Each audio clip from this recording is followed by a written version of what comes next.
The politics of the trip are also very interesting.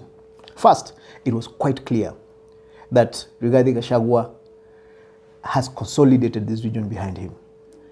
The trip, you could tell the trip was guided by him to a large extent. I loved seeing him organizing Kirerembe because, see, in normal circumstances, that most probably would have been done by the presidential communications unit. It was quite clear this was a deputy president who organized for that particular show because he understands that that show speaks to our region and people listen to it. He took personal responsibility of ensuring that people understood in every stop, and they made close to 30 stops across the region. He welcomed the president. He affirmed the president. He assured the president of the support of the region. And he affirmed the leadership of the region.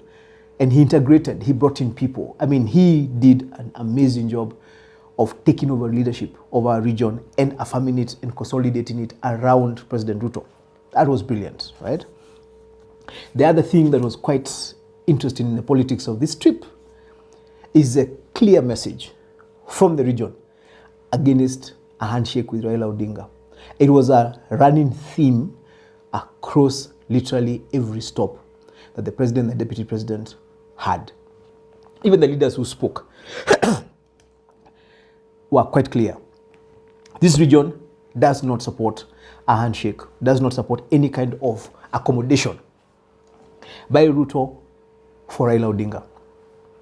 Now, some people want to turn that around and show it's based on fear of Raila, fear of exclusion of the region from the government. There's a fear that if Raila comes, Rigathi will be isolated. The fear that if Raila comes, positions that are going to the region are going to be given to Raila's people. That could be somewhere in the periphery. The primary fear that I can actually explain to Kenyans today, the reason that Mount Kenya is very clear that they do not want Raila accommodated anywhere in the government is twofold. First, when Uhuru Kenyatta did it in 2019, Uhuru believed he was doing the right thing at that time for the purposes of stabilizing the country and helping the Kikuyu community who wanted to, as a form of stability. Unfortunately, Raila getting into government, however he got into government under the handshake, in retrospect you can tell is where the Jubilee government started getting confused. The plan that the Jubilee government had on implementation of projects got diverted. The idea of the BBI, despite its benefits, was not an Uhuru program before. It came in as part of the conversation that they had with Raila Odinga. So what happened was that Uhuru was diverted from his focus of delivering what he had promised the region for them in his second and final term. And that is what turned the region against him. The reason the region is so clear that there is no way they are going to support Ruto doing a handshake with Raila Odinga is because they are scared of the same thing. This region turned out for William Ruto, despite everything we did, because I was on the other side. They went against a son of the region who was an incumbent president at the time, somebody they had voted for overwhelmingly and supported for 10 years. But they rebelled and they rejected his proposal of the direction he wanted them to go. And they chose William Ruto. William Ruto's votes, 47% of them came from the Mount Kenya region. What does that tell you? This region has a very clear understanding of the expectation they have from William Ruto. The plan that he talks about, the plan that he gave them, is what they're expecting him to deliver. The promises he made to them, they expect them delivered. So to them, any possibility of Raila getting into this government in any way, back door, front door, window, whatever it is, scares them because it threatens the ability of Ruto to actually deliver the promises he made to this region. Projects, programs, government opportunities. He promises region certain things. And they know that if Raila comes, something is going to change. And the things that they expect, the deliveries they expect from the president will be diluted. The plan that the president has for the region and even for the country. But remember, all of us are selfish. Every region is looking at its interests. And the Mount Kenya region is very clear-minded on its interests, whether it's business or peace or the ability to be able to travel and live anywhere, or the issue of being part of government or in having government opportunities, are very clear. So if they start seeing somebody who they have actually seen do it, remember, they know what Raila did to Uhuru.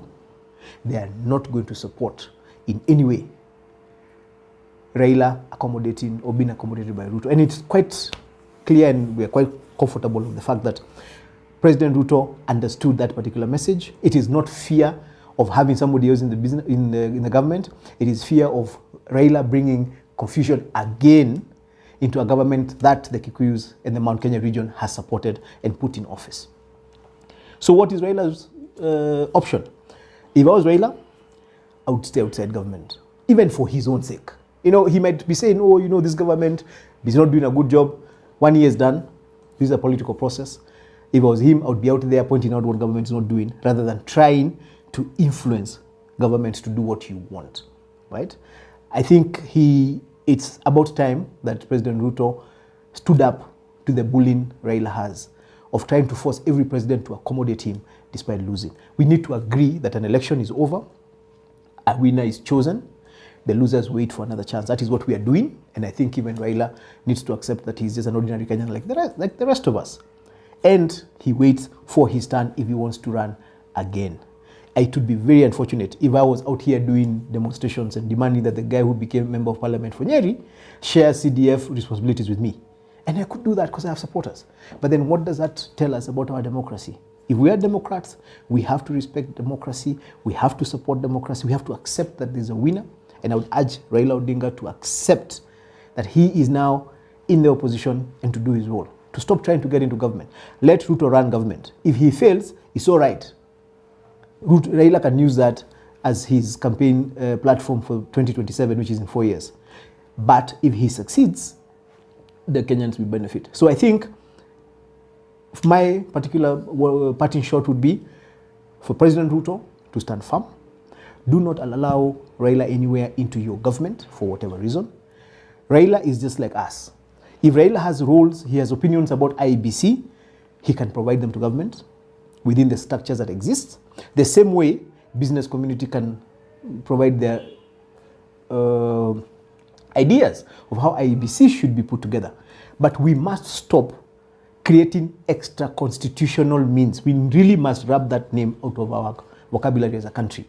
We cannot be creating extra constitutional means to accommodate Raila Odinga consistently. It's bad form, it's a bad precedent, and I think I urge President Ruto to make that, to be the president who stands up to the bullying of Raila Odinga and stops that particular idea of him forcing his way into government every time he loses. I hope that's going to happen, and I'm glad that the Mount Kenya region was quite clear and quite firm and very sure of the fact that they do not want Raila Odinga anywhere in William Ruto's government at all. And I support that 100%, despite the fact that I campaigned for him last year. Elections are over.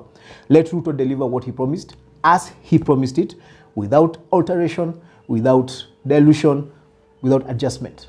Let us judge him based on how he delivers what he promised, and then we will see what he does. And if there's anybody out there who thinks he's not doing a good job, let him do the job. Kenyans gave him the mandate to run the country. Let's let him do it. So thank you very much.